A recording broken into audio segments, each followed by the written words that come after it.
Ooh, good evening, everybody, and welcome to Navigate with FFA. It's such an honor to have you here again today. Thank you so very much. It's amazing. As I travel around the globe, I meet a lot of you. Thank you for showing me so much love. Thank you for wrapping your arms around me. Thank you for letting me know that you have been blessed. I'm so grateful. Right away, I want you to please share, share, because today is going to be hey, fire. My guest is in the house. I'd like you to please know that life is not governed by miracles. Life is governed by principles. And one of the most powerful, unchangeable principles of life is found in the Word of God. Genesis 8:22. While the earth remaineth, seed, time, harvest shall not cease. If you don't want to reap it, do not sow it. Whatever you do today will be history tomorrow. Therefore, that's my opening remark. If you do not want to reap it, do not sow it. Welcome, everybody. Today is fantastic, fantabulous. Today is fantabulous. Please invite your friends, invite everyone, your family members. I see you from different parts of the globe, and I'm honored. Let me not start mentioning the names of your countries now. I see your flags. I see everything. Thank you. Thank you for being a part of what is happening tonight again. Navigate with FFA. Please share. God bless you. Share so we can hit the ground running. Thank you. I'm reading and I'm nodding. Thank you. I refuse to be tempted to mention the names of your countries. Let me just use this opportunity to thank Sierra Leone. Wow, I just came back yesterday from Sierra Leone. Awesome people, great people. I'm glad that I was able to pray for your country. We trust the Lord that great things will continue to happen. Thank you, everyone. Tonight, my guest, as I have advertised, is a family life strategist. Yes, he's not only a therapist, he's a strategist. Because prevention, they say, is always better than cure. A lot is going on. My inbox is full. I've cancelled. Now, I'm not a pastor, I'm a pastor's wife. There's a limit. Therefore, I have decided to bring a professional to come and teach us. And I'm all ears. I have my pen ready, and my ears ready. And thank God this will be, recorded. I have as my guest tonight, Mr. Praise Fowowe. This man uses money to bath. That's the meaning of his name in my dialect. He's such a blessing, a profound. I saw a comment when I posted, someone said, oh, he's a powerful speaker, an orator. He's a blessing of God, so he can use it to communicate what God has put on his inside. It's an honor to have you here tonight, Praise. Thank you for doing this again. Thank you for being passionate to just touch lives, to just help people. And thank you for going the extra mile, not just to speak as a minister of the gospel or as a Christian, because this is a global, family. We have Muslims here, we have Buddhists here, we have different kinds of people from around the world. Thank you for putting a professional touch to your life. Thank you. And I'm honored to be sharing this platform with you today. Thank you. Your opening remark, because before I introduce the topic for tonight. Okay, thank you very much, Mommy, for inviting me. I am, first of all, a son. Before any professionalism, way back from school, I attended Agape. So I know what you've done for humanity and what you continue to do for all of us. We're always proud wherever we see you. That's why, whenever you're in town, I'm eager to come. I want us to know that there is no problem that doesn't have a solution if human beings can think.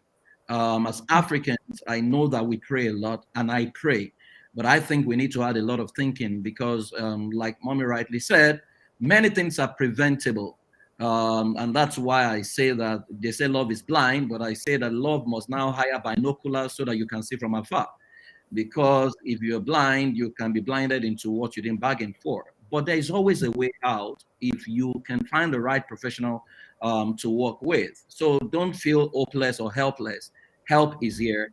And I believe that today God is going to help us get to the root of some of the things we're dealing with and begin to channel our way forward into what we need to begin to pay attention to where we are. Thank you very much.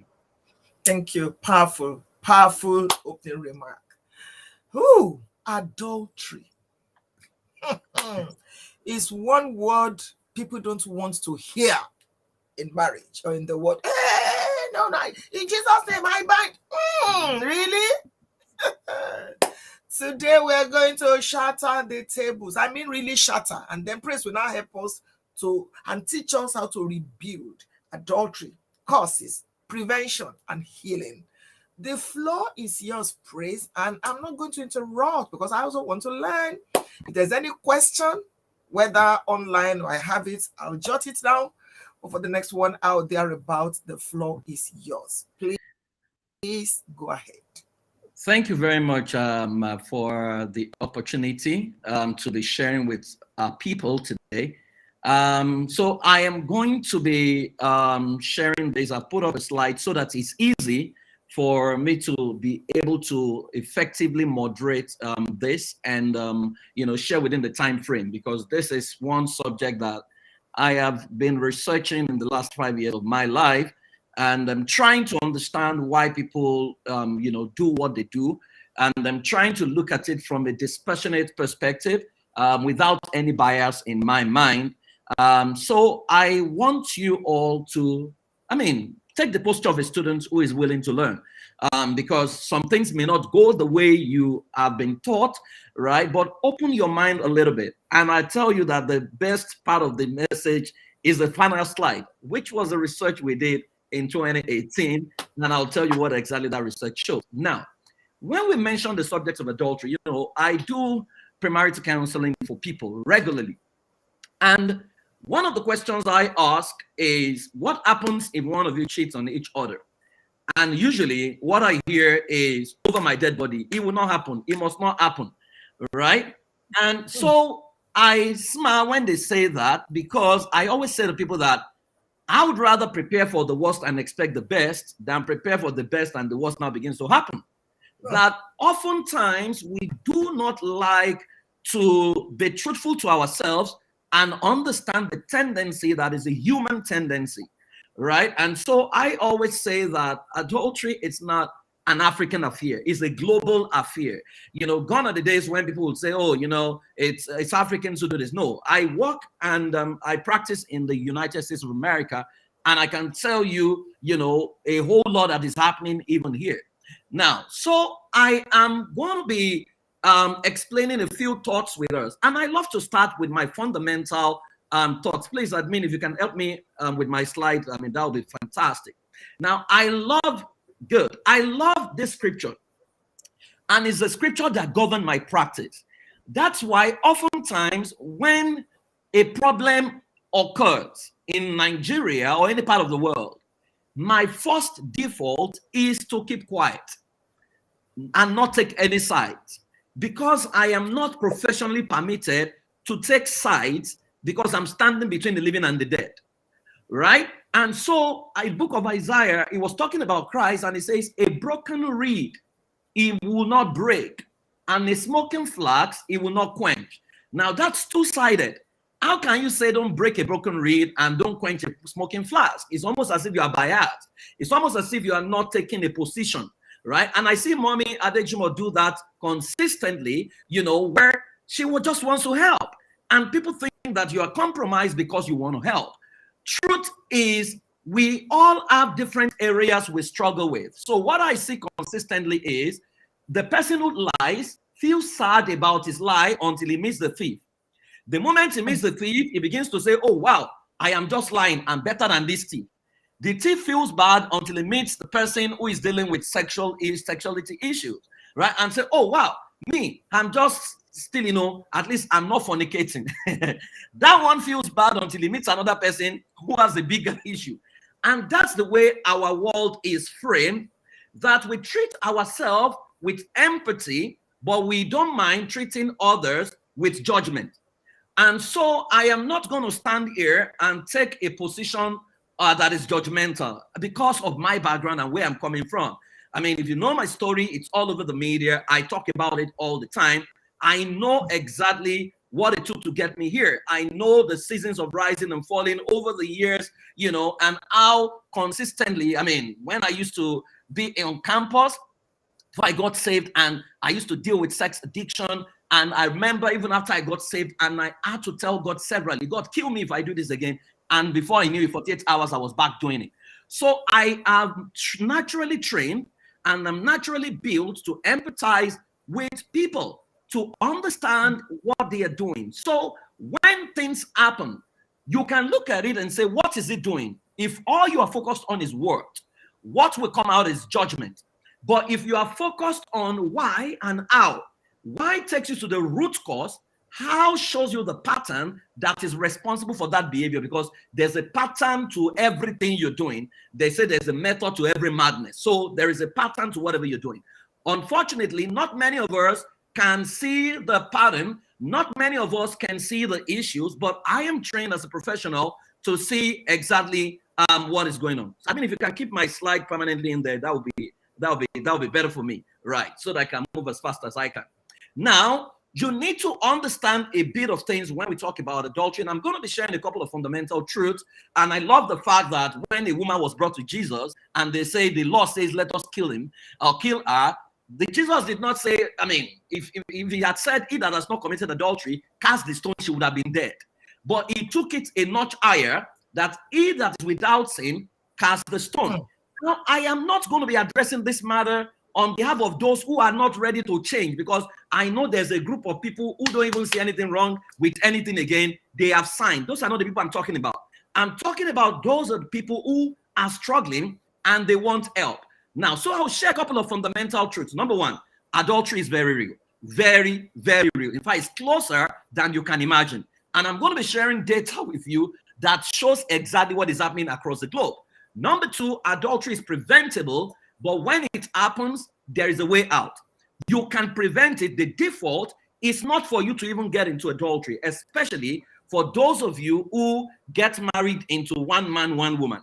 Now, I'm going to talk a little bit about that, because what data is showing, and we ran the data, I mean, we have not concluded it. So, and that was why I didn't want to come and take the topic until we were done.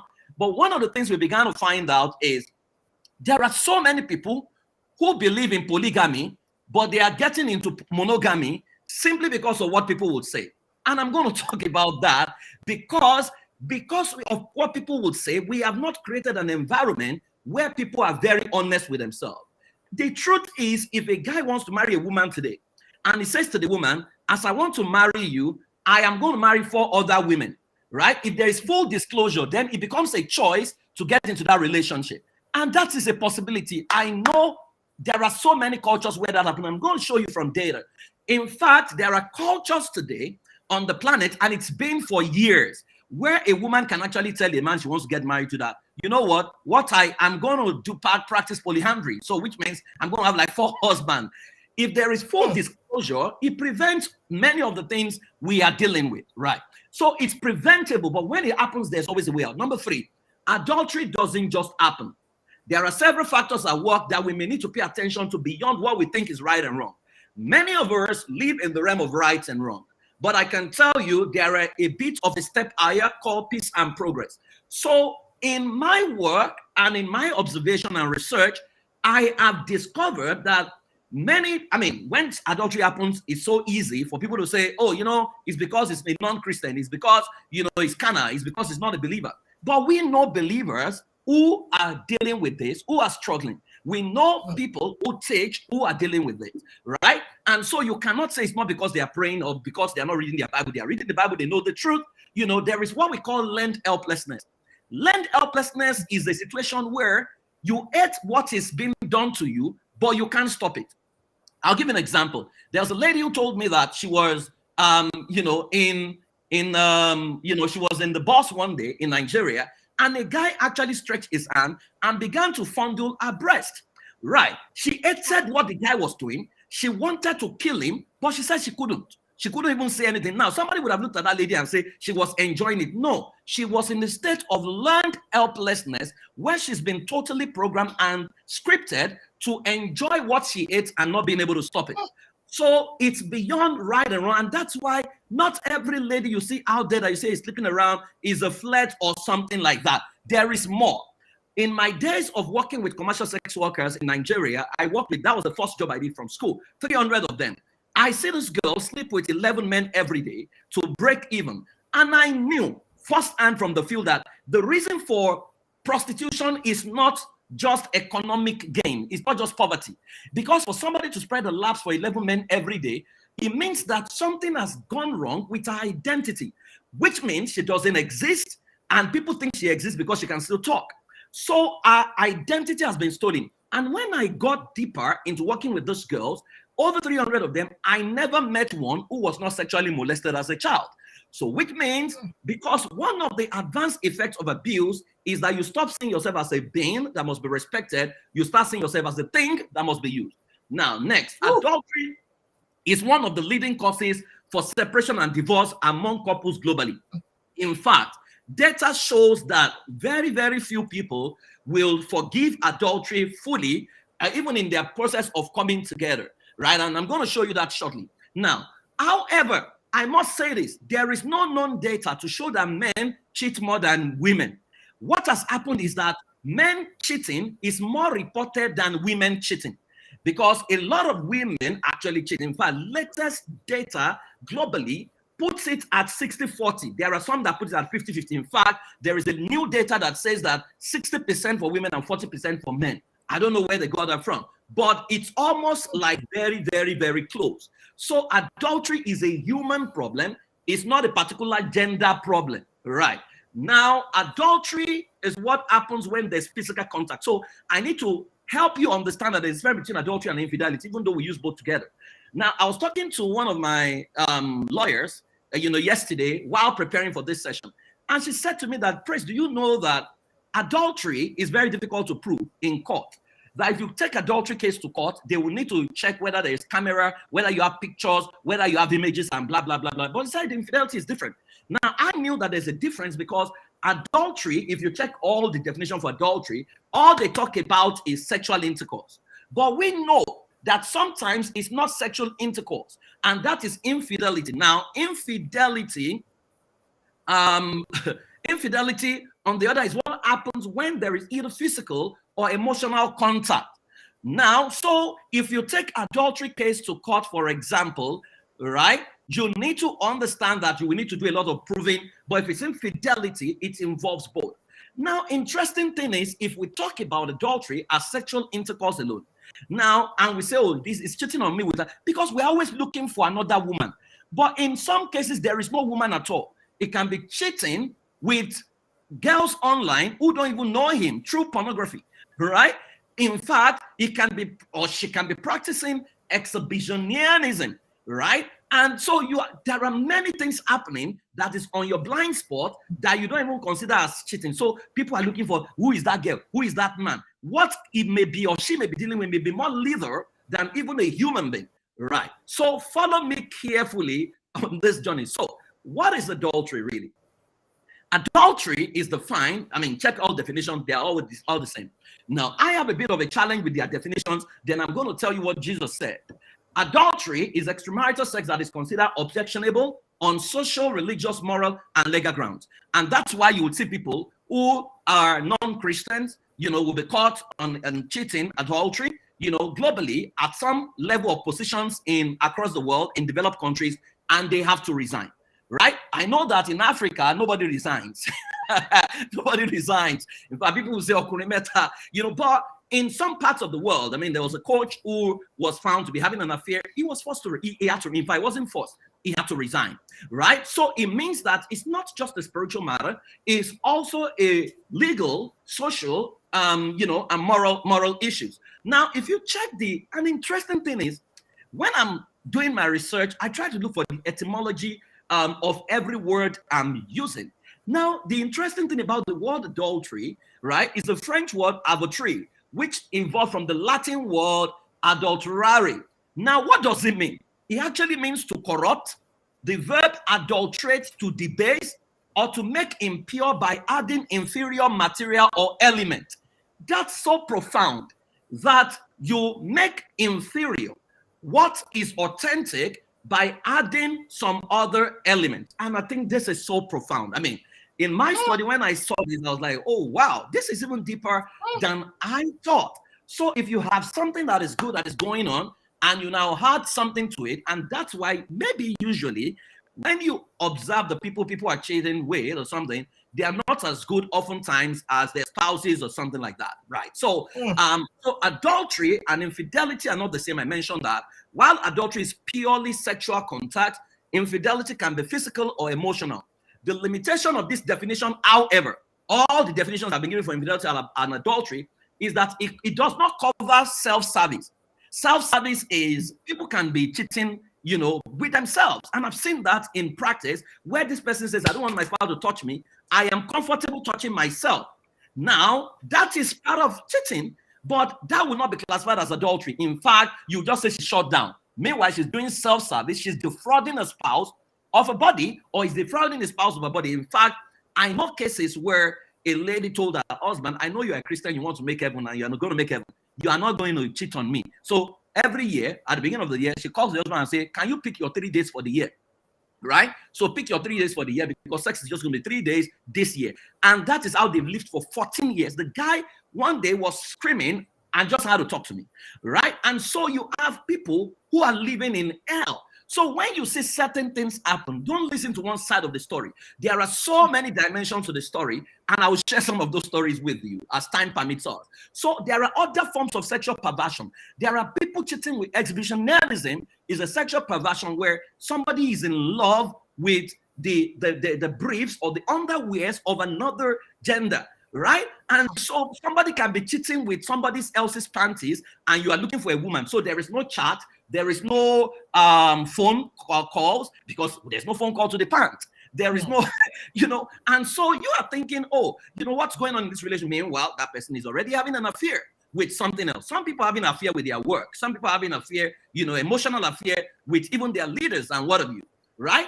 And so I love the way Jesus covers it, because his definition, I think, covers and encapsulates everything, that says, he that looks at another human being, I will add including a thing, lustfully with a view to having sexual interaction, has already committed the act, right? And so based on this definition, if you are free from this definition, which means you are above this definition, you have never looked at another person lustfully, right? Then we need to get mentoring from you. Because based on this definition, very few people can actually meet the standard of this definition, right? And so quite a number of people are looking to catch somebody physically, but if you check the depth of their mind, in fact, I was addressing a group of pastors and pastors' wives, and I was saying to them that if God opens up the mind of your congregation, you will not know how many people are actually. So when you say people pray for God to do anything for you, you don't know how many people are praying that you die so that they can take your place, right? Because the heart of man is deceitful and desperately wicked. Who can know it? Now, follow me and I'll show you a few things. Now, of the 1,231 societies that were studied in Ethnographic Atlas in 1980, they found out that 186 were found to be monogamous. 453 has occasional polygyny, which is polygamous. 588 have more frequent polygamy, and 4 had polyandry. But recent study has shown that there are more than 50 societies that practice polyandry. In fact, I know about 7 cultures in the world that have researched that it is the women who have a right to marry more than one husband. In fact, there is one where the woman married like 3 men, and the men have a time slot. So there is somebody who is the husband from 12 a.m. to 7 a.m. There's another person who is the husband from 8 a.m. to about 2 p.m. and the other person take over. And this culture, you know, the interesting thing, they say that divorce is rare in those cultures, and these are real cultures happening. Now, if the children and the product of that culture come into mainstream society, right? Let's say they come to Christianity, for example. Meanwhile, the history, the tradition, the culture, the custom they've gotten accustomed to is that the modeling in front of them is that you have like 3 men who married my mother, 3 men married my grandmother. Now they already developed a pattern.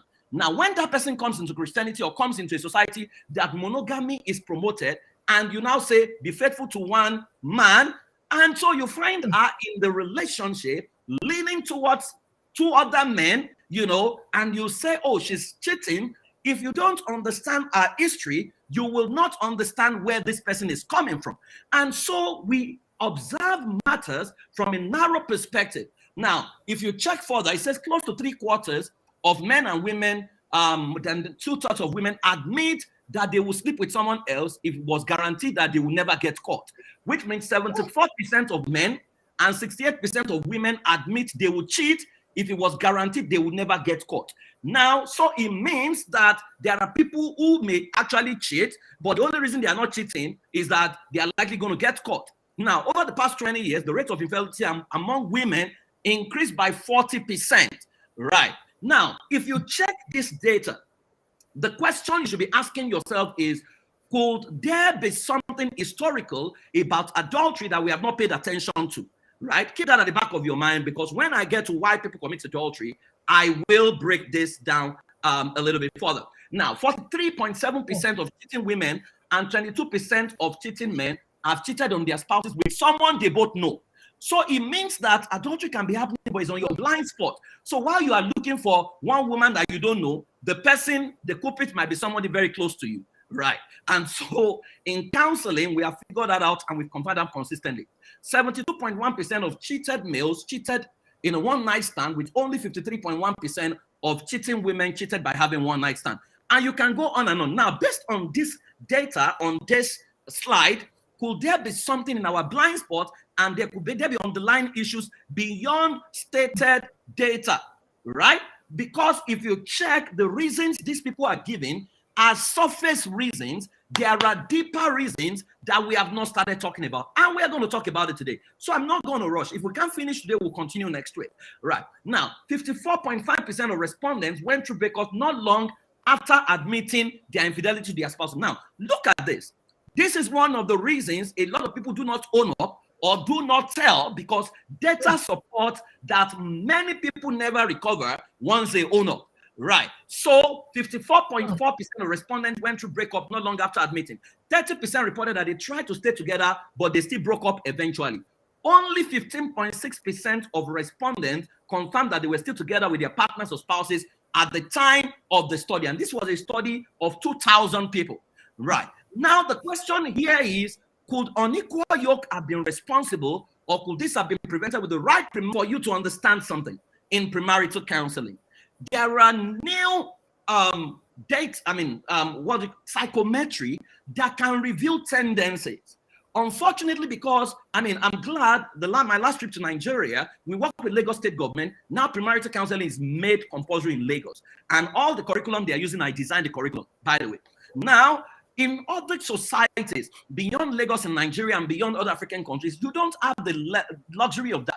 So when people are doing premarital, we just create a manual. We are not asking the right question, because there are psychometry that can show people's sexual preferences, sexual orientation, people's propensity to cheat, if we create a non-judgmental environment. Now, because we are judgmental in our approach and people don't want to lose positions or be ostracized, people are forced to lie about what they truly want. So what they truly want is not what they are talking about. They just want to do it so that they can tick the boxes and move on.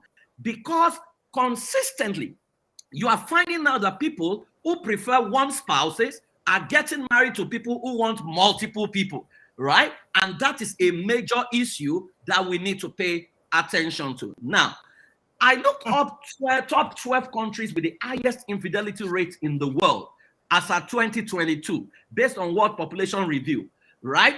In fact, when I looked at it, I was like, Nigeria cannot be there. But you can see Nigeria is sitting in top 10, you know.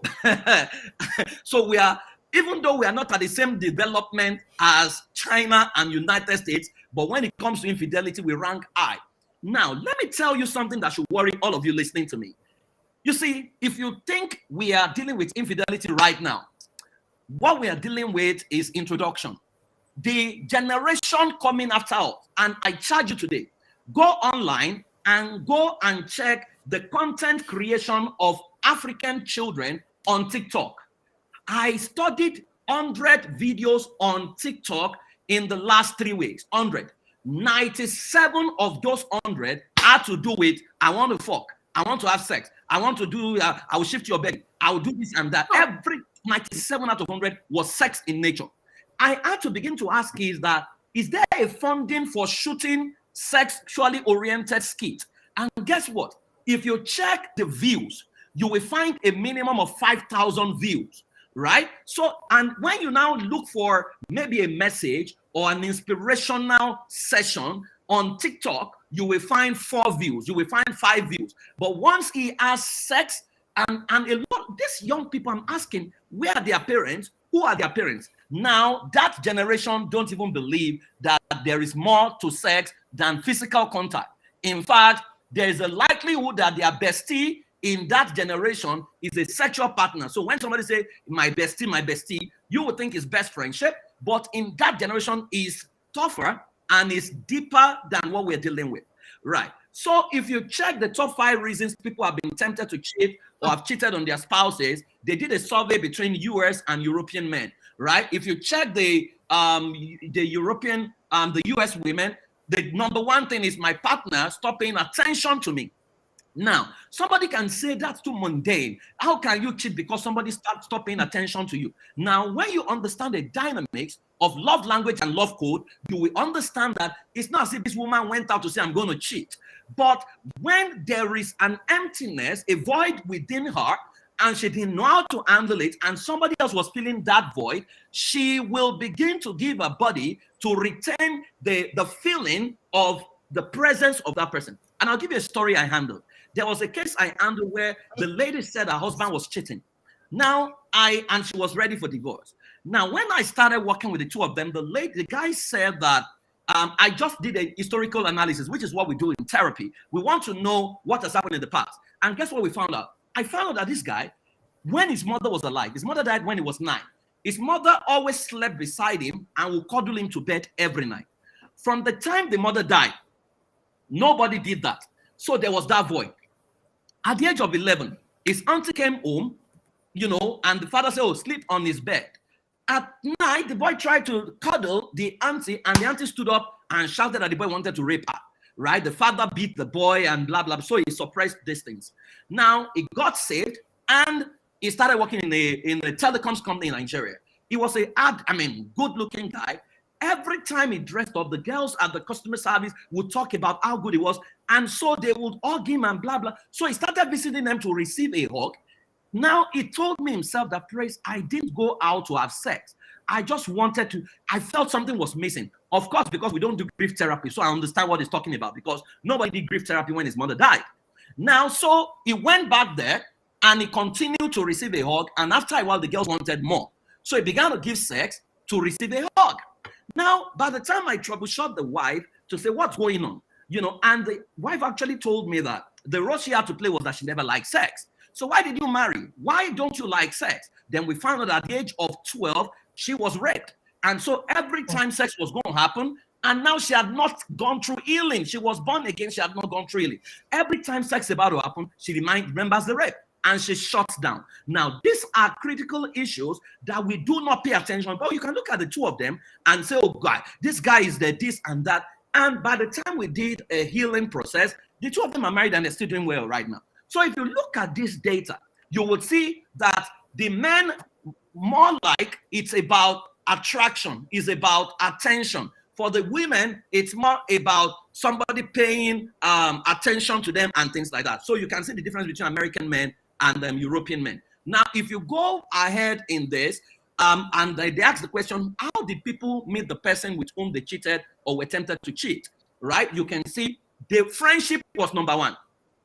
That people are most likely going to cheat with their closest friend than any other group, right? Then followed by at work. Of course, you know that's proximity. So number 1 to 2 is talking about proximity. And that's why we say that unguided proximity will sometimes lead to immorality, right? Then out and about in a bar, and you can go on and on and on and on. But I'll get to, why do people, what are the causes of infidelity?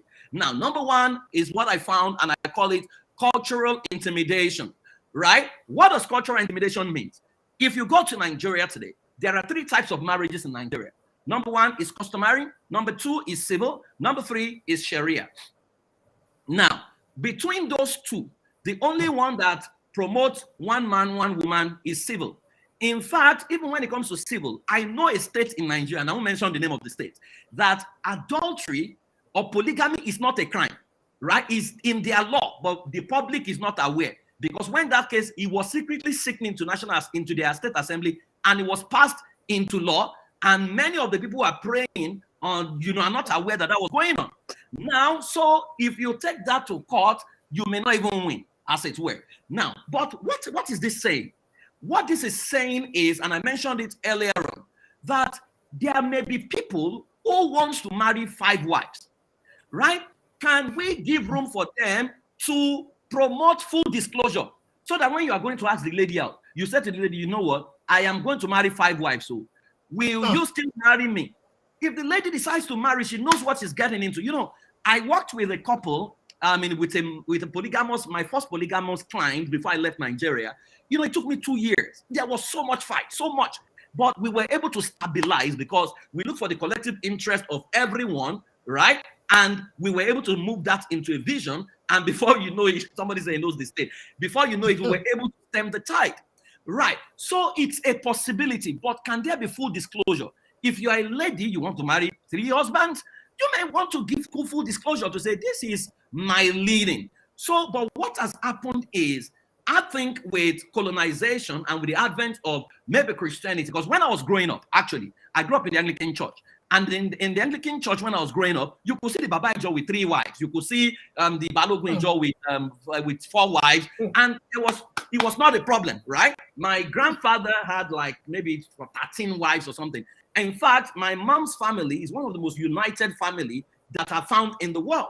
They are always doing things together. You won't know it's a polygamous home, but some don't have that experience. It's a bad experience for some people. So I have learned from observation and experience that sometimes is the way it is handled that creates the problem. And now you're even having a lot of blended family systems, where somebody who is dead marries another person and they're bringing their children, bringing all kinds of people into the situation. So full disclosure is lack of full disclosure because we have not created that environment. So if I said today that, I want to do polygamous, so I want to go for customary marriage, people are like, no, and say you call yourself a born-again Christian.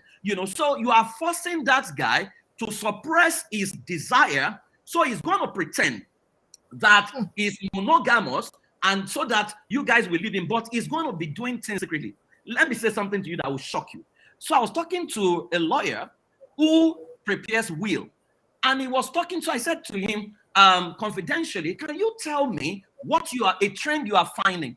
And he said to me, Praise, the trend I am finding right now is that in some of the wills we are preparing, there is room for a second wife and a third wife that the first wife is not aware of.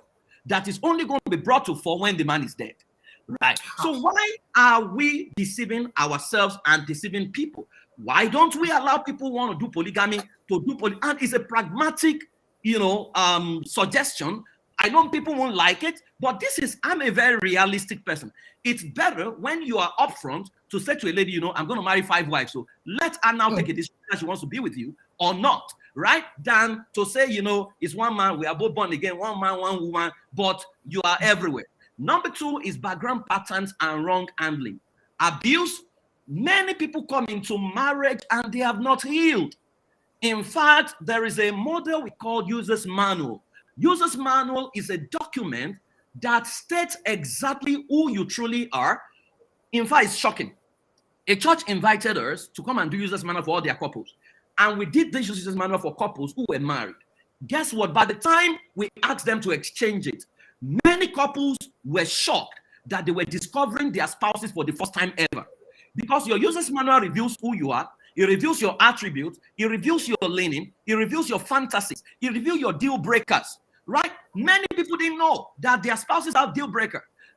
If your spouse's deal breaker is that adultery, I will not forget, it's already there, right? It's already there, and you know, but you don't know. So you go and do it, and the person says, so that document, and that's one of the classes I'm doing next month that I'm hoping a lot of people can help clarify and heal, because it would show you your tendencies, it would show you your pain points, it will show you the areas you need to heal from, and you will heal right there.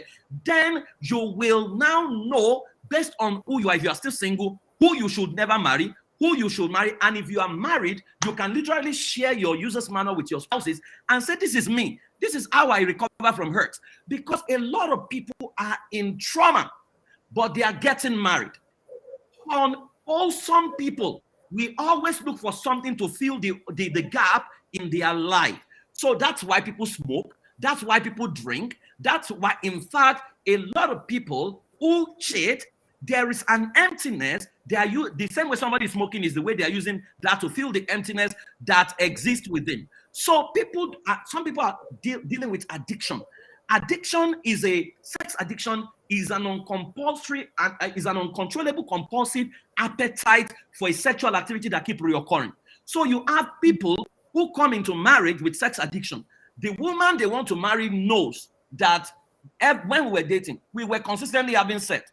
But she believes, I mean, you know, when I watched the movie Anikulapo, and a lot of people were saying, you know, that guy is a useless guy. Why would he cheat on the person that helped him? And I ask a simple question, that you are asking an unfaithful person to be faithful to another unfaithful person, because the guy's story was all over. That guy, if I profile him in therapy, I can almost bet is a guy who has developed a pattern for negotiating, using sex to negotiate for power. That is the tendency of that guy. So if I was the one doing their premarital, I would have flagged that almost immediately to say, you know what, this is the tendency of this guy. That's why when he was going to help the king, look at what he was negotiating for, the king's only daughter. So the guy wants power at all costs, and that is his pattern. So to be expecting that guy, because you help him to be faithful, is all. In fact, we call that kind of marriage Tantis Romeo. In Tantis Romeo kind of marriage is a kind of marriage where somebody who is vulnerable, uses the person who is at an advantage to gain power. And once he gets that power, he shows his true color. There is a way to profile those people and discover them even before you step into marriage. So background patterns and wrong handling. Many people have been wrongly handled. And many people are getting into marriage who are both unbelievers to themselves. Remember, we said unbeliever is someone who doesn't believe what you believe. Unbeliever doesn't mean it's bad. Somebody says, I believe in polygamy. Do you believe in polygamy? I believe in monogamy. Both of you are unbelievers to yourself. Let him find somebody who believes in polygamy while you look for somebody who believes in monogamy. Then the other thing we are finding out is that a lot of people are not getting married to the person they truly love, because there is something that disqualifies that person. So you find a lady who wants to get married to this guy, he loves the guy, but culture or tribe, and the parents say you cannot marry this one, or even sometimes religion. Now, if what this happens, the guy marries another person who fits the description the parents want, yet still friends with the person they truly love. Now, that person is not happy in their marriage, he is not happy in the marriage, they are still mating. Before you know it, things begin to happen. Number 3 is modeling.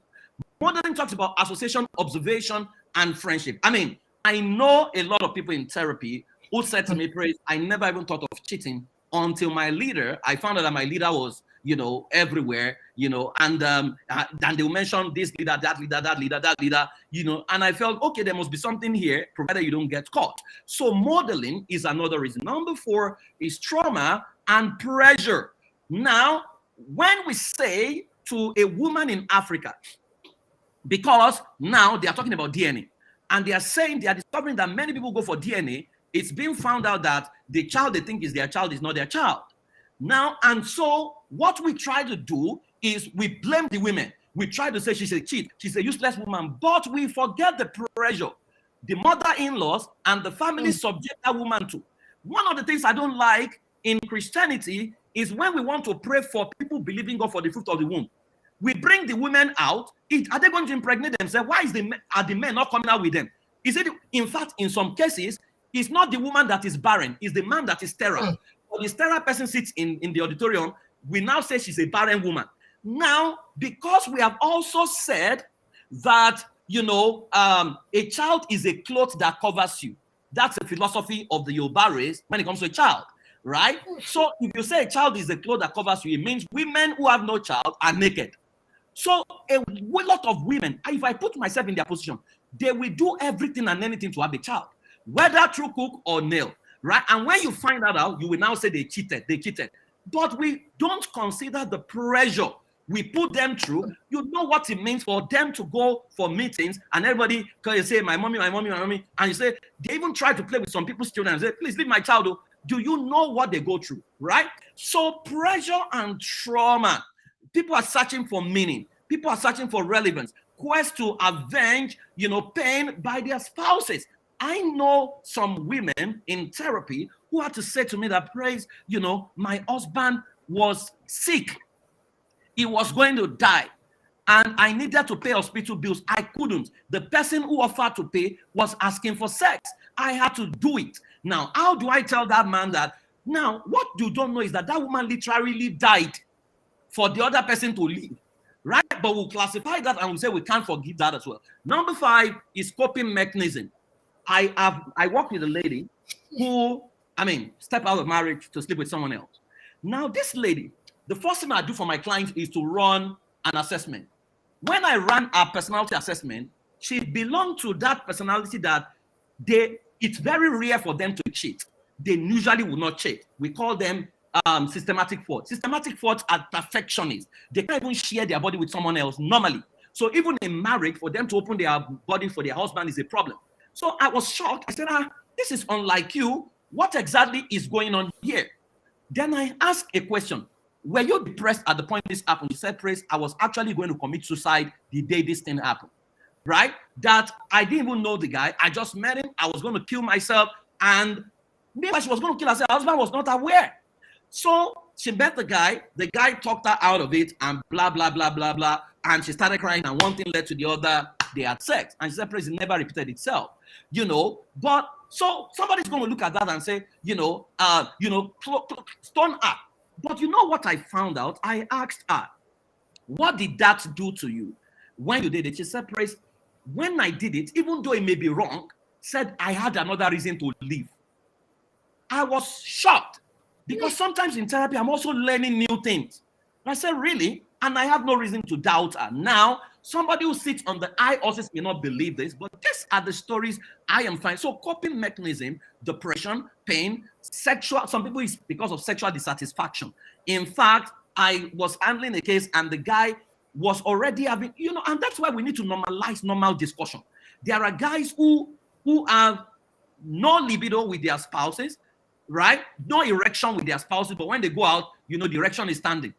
Right. So you have all these kind of things that we don't talk about, which are very real. Lastly, inability to manage tendencies, the shame and the secrecy that we attach. So there are people who have tendencies. The tendencies is, I just feel like stepping out. I'm falling in love with someone else, or I'm having attraction towards another person. Do you know that being able to even talk about those things stop us from stepping out? But you don't have a community where you can normalize those kind of conversations. I feel like, imagine if I say, I feel like, I like that lady. I'm feeling drawn towards that lady. Somebody's going to say, yeah. You are the child of devil. I'm not going to talk to you anymore, right? And so if you don't create a community where people can actually be honest about their feelings, right? I have a group of friends, right? We've been friends for years. If any of them said to me, praise, I'm on red. Red means move me out of wherever I am, move me to your house. Because if you leave me alone, I'm going to mess up. We all need to create that community. But guess what I found? At the root of many cases of infidelity is unprocessed pain and trauma. People are messed up. And we expect them to suddenly develop capacity to be faithful, to be honest, to be, I will show you I will show you a picture of the typical mind of somebody I worked with. Now, latest data is showing a growing number of married men and women whose partners are starving them of sex. That number is growing. I know a lot of women who have told me praise. In fact, I have about 8 women that I'm begging almost every day. I'm checking on them. Please don't step out. Please don't, because their husbands are starving them of sex, right? And some of them are seriously considering affair. While a new generation is also evolving, whose definition of sex is now limited to body pleasure and nothing more. Now, I'm going to show you a diagram. So this is a typical mind of a guy I worked with. Now, this guy came to therapy because he was cheating. But look at, we call this the jar of life. In the jar of life, we check your upbringing, we check your environment, and we check your experiences. So look at his upbringing. He was from a religious home. So yes, he has a semblance of God. But his father showed him that nothing goes for nothing. His father only gives him meat whenever he comes first in class. Whenever he doesn't come first, there is no meat. So what they showed him is that love must be conditional. He was subliminally installed. Then he says that his father is one of the leaders in church who will say, do not drink beer. But at home, his father has a bottle of a lot of beer in their fridge. So hypocrisy was installed, right? As a child, because when you go through a situation, you're actually going through the school of your parents, right? And so you are likely to become like them. Care is not taken. Now, he learned pretense. His father had high standard. His father was very, very hungry as a person. He also had trauma. So he had trauma inside of him, right? Secrecy. He was molested. He said his auntie introduced him to sex, started sleeping with him. So he was molested as a young man, but the auntie would say, keep quiet about it. Don't tell anybody. So he learned secrecy from childhood, then abuse, strictness, calmness, inconsistent, all these things. But there was something that shocked me about him. He said that he noticed that every 2 years in this marriage, he wanted out. He wanted out. He wanted to step out and meet somebody new and marry somebody else. You know where that is coming from? His father was a military man who was transferred when he was young. Every 2 years, they moved in. Now, you might not know how that is affecting his adulthood. When his father was moved, so let's say he was in a primary school and he's just settling in that primary school, right? He's made new friends. As he's settling in, 2 years of friendship, they move his father. So he has to go and start another school. So he has built a pattern of movement every 2 years, which is showing up in his adulthood. So the seed of unfaithfulness has been planted, so he doesn't have the capacity to be faithful or loyal to a group for a long time, more than 2 years. These are patterns. We say patterns are predictors of the future. Now, the environment he grew up in, you can see the environment. Mediocrity, pretense, lies, secret, sexual liberty, and all these things were installed in the environment. Then his emotional experience. Then he got saved. He became born again. He got into leadership. He became a father. He became a transformational agent, But even within the church system, he said he began to find hypocrisy. So he will find people who say, thou shalt not do this, but they are doing it, right? His imperfection began to show, but he couldn't share it publicly, right? Trauma. Now, look at this guy. Look at everything. This is like a program installed inside of him. Tell me, what do you expect from this guy?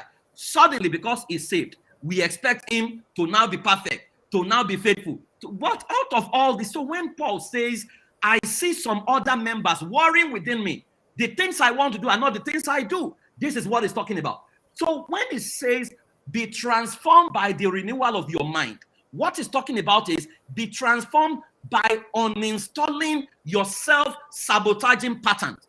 And all of us have those time bomb inside of us. So what we began to do with him was to begin to uninstall all these things and take him through healing. That is why I tell people, you can't pray yourself out of what you behaved yourself into. Behavioral problem require behavioral solution, except God performs a miracle, which hardly would happen. So we need to normalize sitting with therapists and getting help. Now, this is a typical case of somebody. So this guy commits adultery. Everybody judges him. But look at what he's dealing with. So they pray for him, don't do it again. Even if you put him in prison, if he leaves prison, is it going to continue? Because these programs have not been uninstalled. Now, having said all of this, right? So what is happening in America, another part of the world, is very simple. Instead of killing adultery, you know what people are now doing? They have introduced polyamory. Polyamory is a kind of marriage where you are married to somebody, but both of you have other partners that you are sleeping with, and you know those partners that you are sleeping with. So adults are now saying, let us come together and normalize this thing and not do it in secrecy. I try to understand these guys. I try to understand the thinking. I still can't understand it. But, because I'm a professional, I cannot judge them. I'm trying to understand them. But this is reality. Now, polygamy, we know polygamy, but polyandry.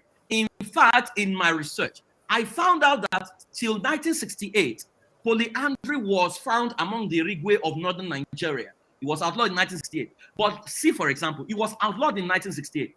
But does it stop saying it's no longer legal? Does it stop the consequence of years of patterns of children born who now have those tendencies?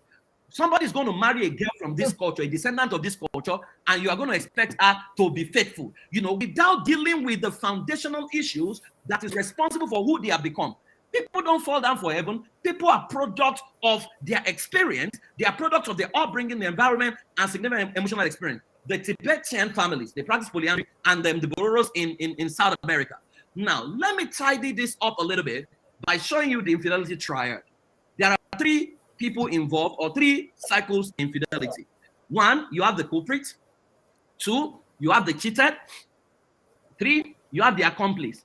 Where the accomplice can either be a human being or a thing, right? If it's a human being, you are even lucky. At least you have somebody to negotiate with. If it's a thing, it can be working for the rest of your life.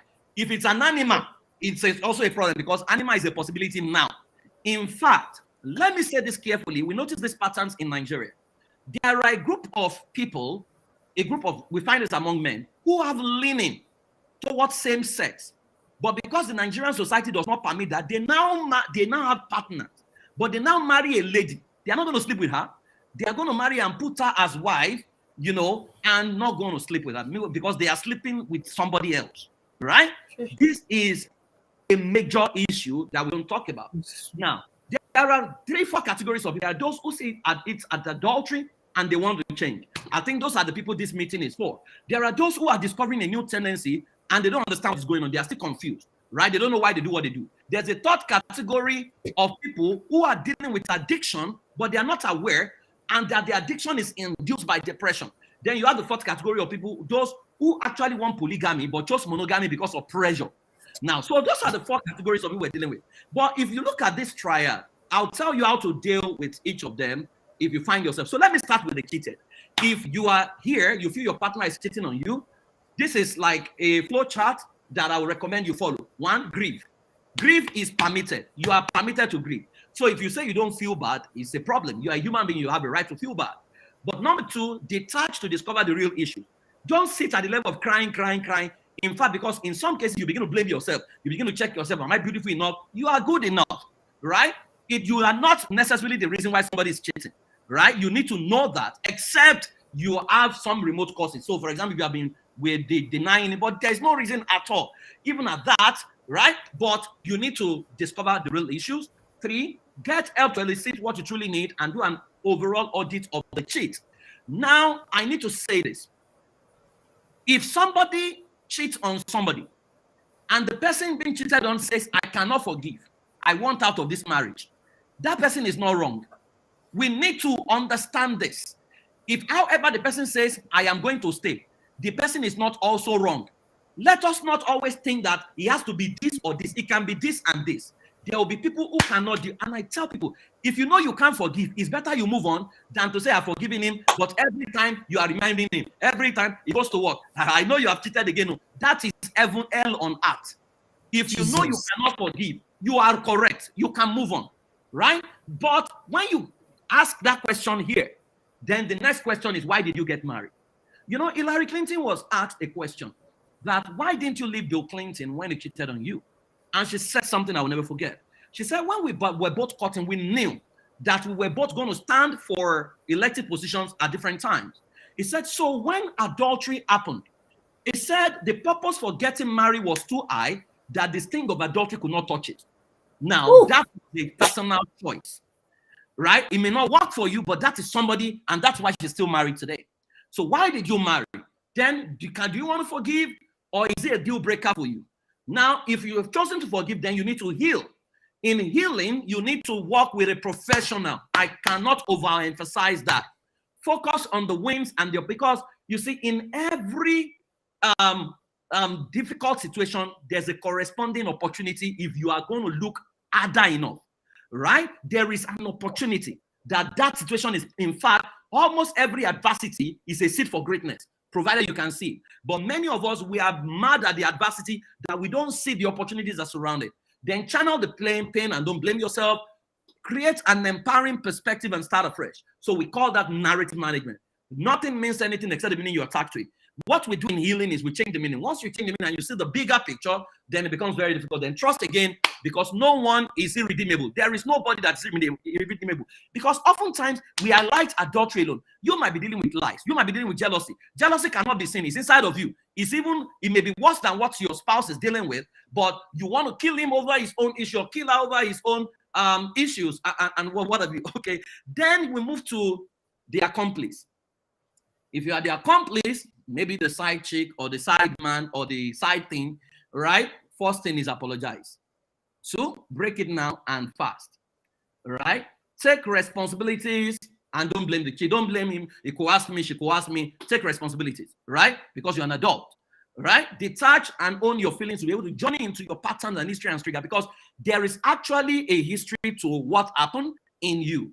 There is a reason why it happened, and don't lose that. You need to track back and check. So how did I get here? What happened? Have I always had this pattern? I've always had this tendency, because it could also be revealing a tendency in you. Then go through therapy. If you need therapy, then take the trash in good faith. So they throw trash at you. People, check it in good faith. Don't fight back. Just keep your life on and lie low without fighting back. Then refuse emotional blackmail. You also deserve another chance. You did not kill somebody. You did not, you deserve a chance. So don't give up on yourself and now think that it's all over for you. Then leverage on other people's integrity. Find people who can actually help you without judging you, and find them. Then if you are the culprit, which means you are the Balogun or Yalode or something, right? Acknowledge your errors, right? You see, taking personal responsibility is the first key to healing. Don't blame one devil. Oh, once Asimini, some are yes, some witches from this. There's no witch that can make you do what you don't want to do, right? Those things are patterns. Some of them are inside of you and you're not even aware, right? Then forsake and commit to change. Then you need to get help. Getting help requires you to work with a professional, right? Beam the searchlight to discover causes and triggers. There are triggers. All of us need to know our triggers, right? And let me say this. There are people naturally, they don't get tempted by the opposite sex. But there are people who get tempted. Some of us have what our triggers are. For some people, once you see an intelligent person, you just begin to draw. For some people, once you see a powerfully dressed, somebody who dresses well, an excellent person, you just realize that it's almost as if something is within you.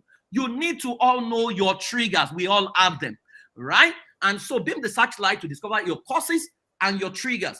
If it is trauma or pain, you need to go through the healing, right? If it is certain environment, I don't drink, for example. I don't drink at all.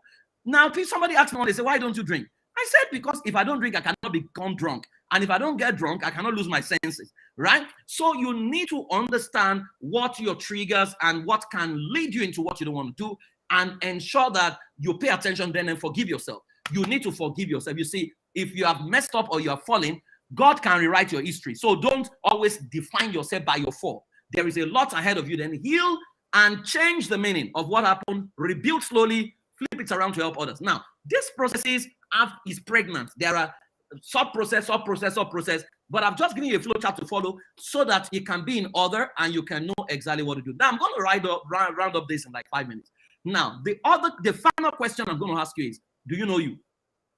Right? Do you know you? There is no way you can bond with yourself or with your spouse when you have not discovered you or your spouse. I've mentioned the user's manual elicitation because at the root of every mess is either a non-discovery of self or a non-remembrance of self. If you don't know who you are going to mess up. If you forget who you are, you're likely going to mess up, right? Many people are married who don't know themselves and they consistently forget who you are. So if we don't create a non-judgmental atmosphere where people are honest about their tendency, we may not be able to assist people. People are looking for a non-judgmental place where they can own up, where they can lift their hands and say, this is me. This is my mess. Help me, right? But what we have is judgment. In fact, the people who are guilty are judging people who are guilty. That's what you find out, because the person that is caught is the thief anyways, right? So do you know you?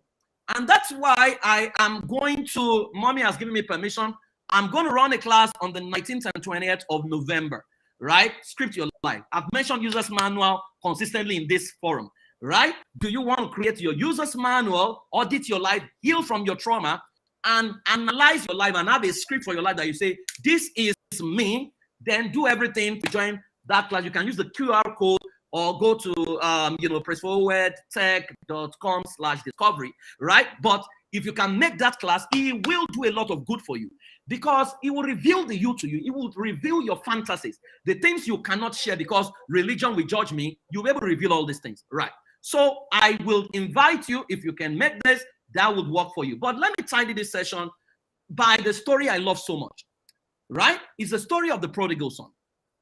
You all know the story, right? Somebody collected his inheritance, right? And he went home and he messed it up. So it's like us. You have a body, right? Your comment is making me laugh. Somebody's saying he loves powerfully dressed people. And I love you are very honest, right? So this guy wasted his resources. And so that's like you. You have gone out. You have wasted your resources. You have spread you have had affairs with 20 women. And you know something is missing, because every time you do it, you know something, you just want to do more. You want more. You want more and you want more. Now, what happened? The guy came to his senses when there was nothing again, right? And when he got back home, right, he went to his father and he says, I know I've sinned against heaven and you. I'm no longer worthy to be called your son. Make me one of your servants. So maybe because of what you have done, because I've had people teach it before, that if you have done it, God cannot use you at the highest level again. It's not true, right?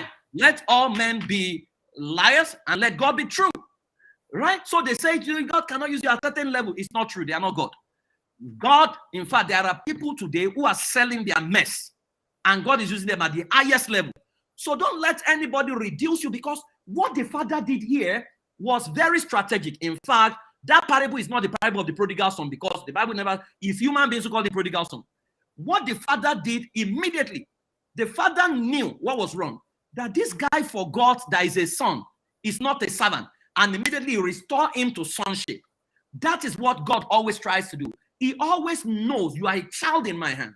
So regardless of what you have done, I need to remind you of you, because if you know you are, you will act right. The moment a king forgets he's a king, he will begin to act like a servant. So what God tries to do is to remind you of who you are.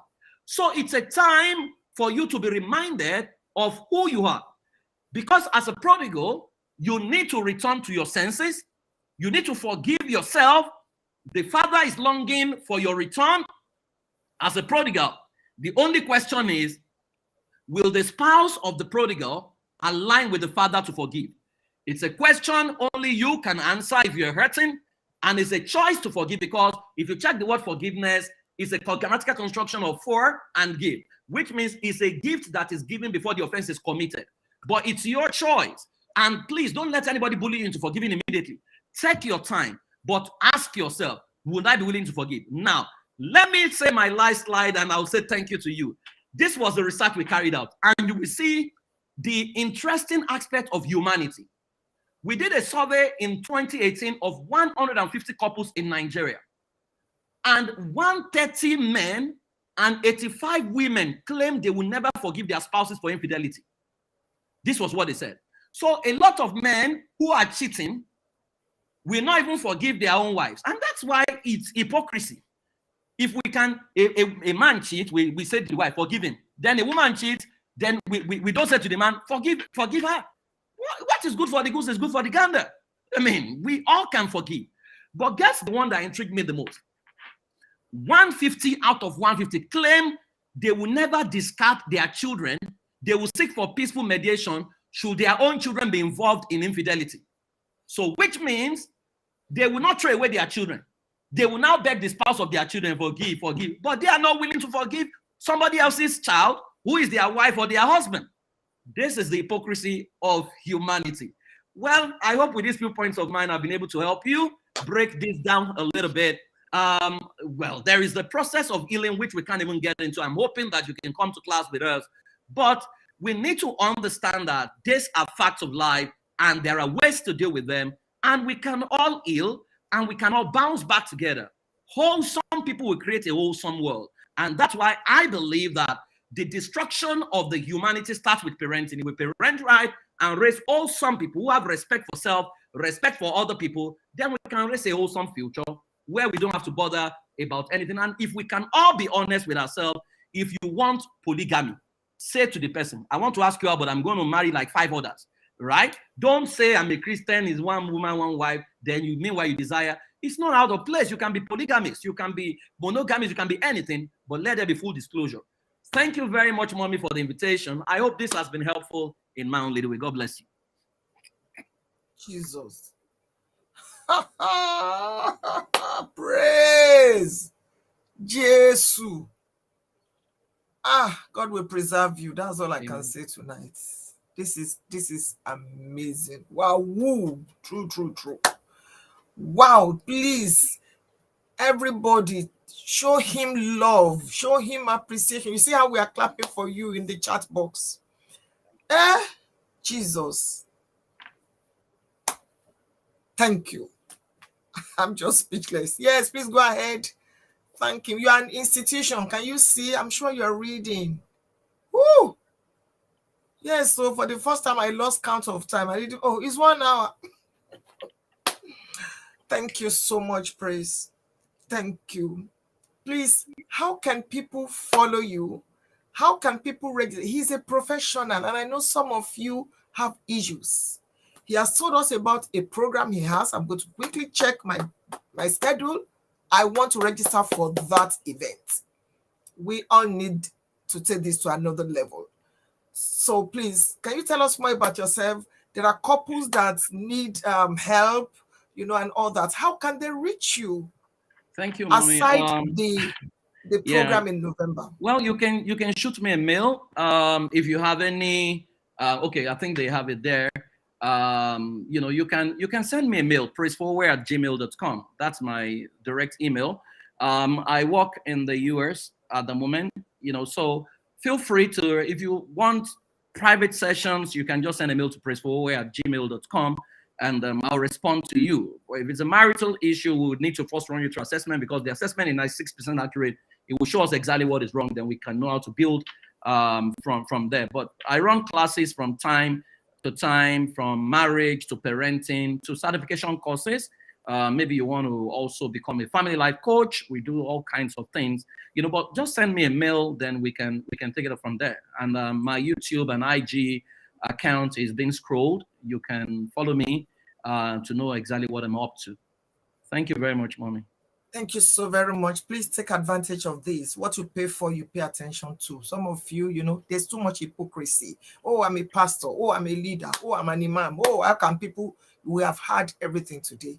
This is going to be on my YouTube page, so you can watch it, again. Thank you again so very much, Praise. Were you able to finish tonight, or? Yeah, I think we have done enough introduction to it. Yeah, I think it should be sufficient enough. Okay, should we do the parenting next week or some other time? Yeah, if you want me back, Mommy, I'll be. I want you back. I discussed this with you. Yes, so next week we're going to have Mr. Praise back. Woo! Woo! I can't get tired of listening to you. Thank you so very much. Thank you. I appreciate. You see, people are commenting. Too versatile. Kilo day is your. People are talking about you. You too. You can see. Oh, thank you again. Please greet your wife and the children. We appreciate you. This generation is blessed to have you. Next week, Tuesday, we're going to have him speak on parenting and a few other things. Hey, this man is too much. Oh, he's loaded. I'm bringing him back next week for the first time. This is the first time we're bringing a guest back to back. We're going to do that. Thank you, everyone. Thank you, the team. Thank you, thank you, thank you. We shot into 1 hour 16 minutes tonight.